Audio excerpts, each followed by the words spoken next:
delighted to share this time with you. You've been a major force in my life and a mentor in my career, and I'm excited to share your experiences with our Okanagan innovation community. Well, I think San Diego is a very communal region, just like I think your area there in Kelowna. I think you've got the same kind of educated, innovative people around, and so there's a lot of community building and a lot of sharing going on. So I have the same problem as you do. I'm not good at retirement, and we've talked about my new role with the university, building the accelerator. You've been an extraordinarily successful entrepreneur, and then you became a community builder, and then a venture capitalist. You continue to be an angel investor, and now you've recently, perhaps not yesterday, but recently taken on a role with VONexus. It really helped to build. Tell me a little bit about the role and how you're helping entrepreneurs and the ecosystem in the region. Our incubator is not focused on any one domain. It's focused across kind of anything that's fundable by the venture community. So anything in the innovation economy can be the traditional fields of tech, which is gadgets and hardware and chips, to software and medical devices, and alternative energy, to consumer-facing products, to genomics, to drug companies. So the innovation economy is basically anything where a venture capitalist would write a check with the hopes of getting a big payout because they believe that their money might scale that company, help them grow quickly, and help them build a huge opportunity. So that's the focus of VONexus. I'm the president of the San Diego organization. I work for my old friend Rory Moore, who, Camille, you know from way back when. And he and Admiral Walter Davis were the founders of the incubator about 10 or 11 years ago. Well, I can attest that everything you say is more than true. I was the beneficiary of the incubator when I was president of MD Revolution. Oh, that's right. Admiral Davis was actually on my screening team, and it was I raised $10 million in the first year, and then you guys kicked me out. Go grow up, and it was an extraordinary experience. And in our little incubator that we have in the Innovation Center here, we've been trying to bring investors and community partners and VCs from outside the region, and I've been trying to emulate the same experience that I had with EVO. It was really amazing. I've been over the time that you and I've been working together, I've been extraordinarily impressed with the large companies that you've been able to bring to the table. When I was on the board, and you were chairman of the San Diego Telecom Council, which was the precursor to VONexus, you had Nokia and Qualcomm and Kyocera and LG and Sony and so many, and eventually Orange, and so many really important telecom companies at the table. And now when I look at the website, it's even more robust. And I think that's the key to really helping companies to advance. I remember many calls in those early days with you as you tried to tackle that strategy and take San Diego out into the world in that way. How did you think about that, and how do you think about it now, and what's working? Yes, so I have to credit Rory Moore with really driving most of the innovation in the VONexus business model. When I was running the organization, we had about $500,000 a year of sponsorship, and I never went anywhere outside of San Diego County.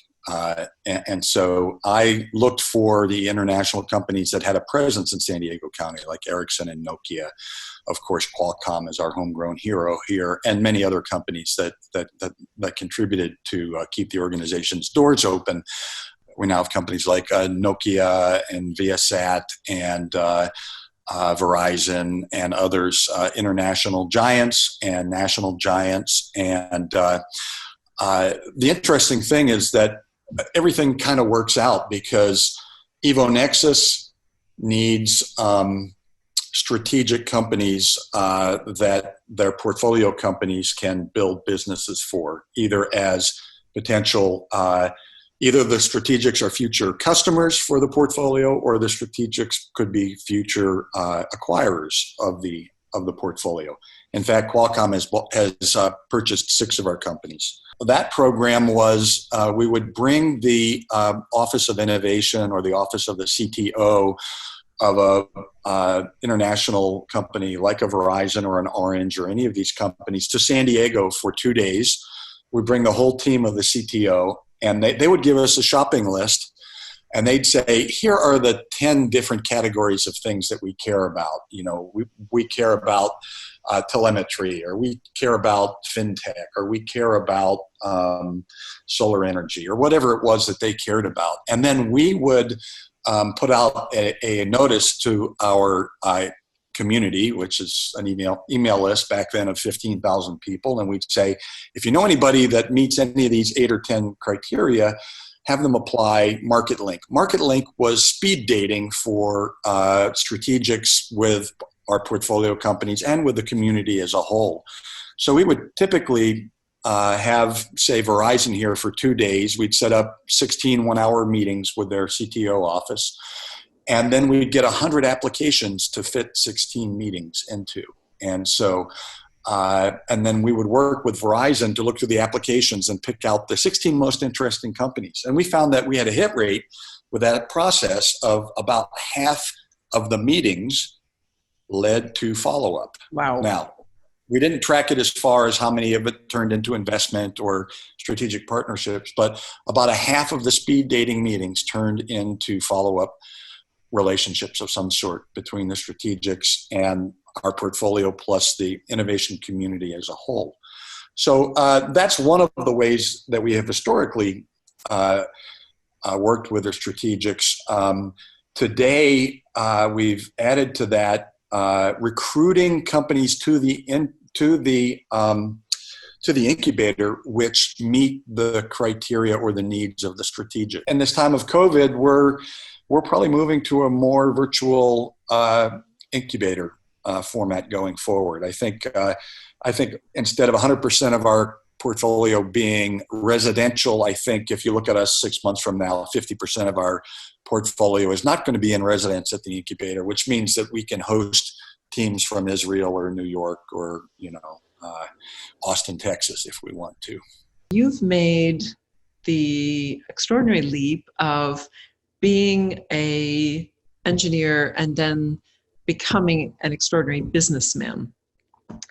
You founded Dr. Design and embedded engineering services firm. You contracted with Fortune 500 companies. You solved problems that they couldn't solve, and then stayed on as the firm was acquired and eventually acquired by Intel. How did you make that leap from being a technologist, an innovator, to being able to actually get in the shoes of your customers and to not only bring them on board, but solve problems that they couldn't solve? Not everybody can make that leap.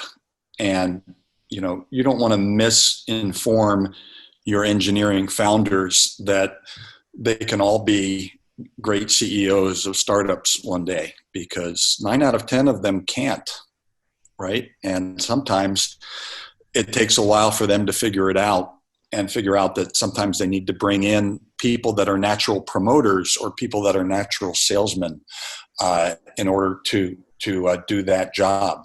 I'm not saying that founders shouldn't try, but they should also have a short leash from their advisors and their incubators or their accelerators, that when they're not doing the job, they need the coaching. It's time to bring in people that know how to do the job. Because frankly, when I was an engineer, I had my head down very much. I was very much a sole contributor, very much designed chips, circuit boards, software systems, whatever. And then I started running teams and managing teams. And in my business, I eventually managed 250 people. But if they're not natural customer-facing people, they need to partner themselves up. Even before they get into an incubator or an accelerator, they need to partner themselves up with people that they've come across in their path that are the natural customer-facing people that they've seen be the most honest, straightforward, successful in their careers, and convince them, seduce them into believing in the technology or the product idea that engineering-based founder has already created. A lot of engineers deride sales and marketing when they're in the corporate world. A lot of academic inventors, scientists, and engineers think if I build it, they'll come. And the reality is the product, the technology, the idea, and the implementation is not where the value is built in the startup process. It's built conversation with the customer. And so I could talk a whole 2 hours about mistakes I've seen made in companies with purely technical founders or purely science-based founders who thought they knew everything and in fact nothing about who their target customer was. Well, thank you for describing that, because that's that I think, and you've probably seen this as a venture capitalist and as an angel investor over and over. Yep. And now in the role that you're in now, it's the biggest challenge for teams to move to that point and really try to understand, is there a market? Who might that person be? Who's going to buy? Who's going to influence? It's a completely foreign concept. And as a technologist, you're not always armed with the business skills to go through that journey. And it's not a black and white, is there a market conversation either. Sometimes if it's moderated appropriately, becomes a way to pivot from what they've developed to something that's got much more value to the customer, that's maybe has still the core of the original idea, but something's different enough about it that the founders didn't see it. How did you, as you went on the journey that you were on and as you've advised companies, how did you choose talent, and what do you look for in business people that you bring alongside to help you promote a business? Because it's a vital function. A company is first founded and they come to us at Evo Nexus. We challenge them to tell us who your next 10 hires are. Those first 10 hires are the most critical. They're essentially co-founders with you, right? Those first 10 people that go along on the journey with you. And so, I was lucky. I had worked with large teams of really smart people in a couple of startups before I started my first company. And probably my first 50 people that I hired, I already knew them. I already knew what their work quality was. I already, whether they were in engineering or project management or sales and marketing, I already knew them, right? I didn't have to put up an ad. I didn't have to hire a recruiter. And I already knew where they would go in my organization, probably the first 50 people. It wasn't until we got to 250 people that I didn't know everybody's name in the hallway, right? So the skills that I looked at, or the qualities that I looked at in those people, were professionalism and their expertise domain. And then as I got larger and more successful, I needed people that were great managers and leaders of others. And I had seen some people in their natural element and believed that they were managers, that they were good. They understood how to hire people. They understood how to motivate them. They understood how to keep track of them. They knew when to fire them, those sorts of things. And then and then after that, I was building an executive team, and I learned a lot from my mentors. I had two great mentors that were on my board of directors in my first business. And they were very helpful in figuring out who the right executive team hires were to build out my startup. You know, you raise a point, and you've talked about it in the past. You can't just be in the lab. You've got to be out in the community to identify this kind of talent and build these kinds of relationships, whether that be talent or the mentors that you're referring to. They didn't come by, knock on your door, and introduce themselves to you. So how in those days, and I think I know the answer, but I know you've spoken about the university, you've spoken, about the engineering school, you've spoken about Connect and some of the other organizations. How did you build those kinds of networks and those kinds of relationships so that you were ready to hire people and bring them on as you needed them? Yeah. Well, I mentioned earlier that I was a head down engineer, but that was, for 8 or 10 hours a day. I think entrepreneurs need to have a social talent in addition to a technical talent, and it's half social, half promoter in order to be a successful founder. So in addition to the 10 or 12 hours I put in the lab, I was quite active in whatever community I could find. For those founders that really are 100% focused head down in their lab, in their domain, in their skill set, in their technology or life science pursuit, you've got to be connected to the community of other people in your region that do the same thing that you do, because not being will be a complete impediment to growth. So I think it's all about staying connected to your educational institutions. It's all about finding out organizations like mine in San Diego and like yours in BC. It's all about finding and talking to successful entrepreneurs that are in your space and reaching out. And, what I did, I actually built organizations where I didn't find them.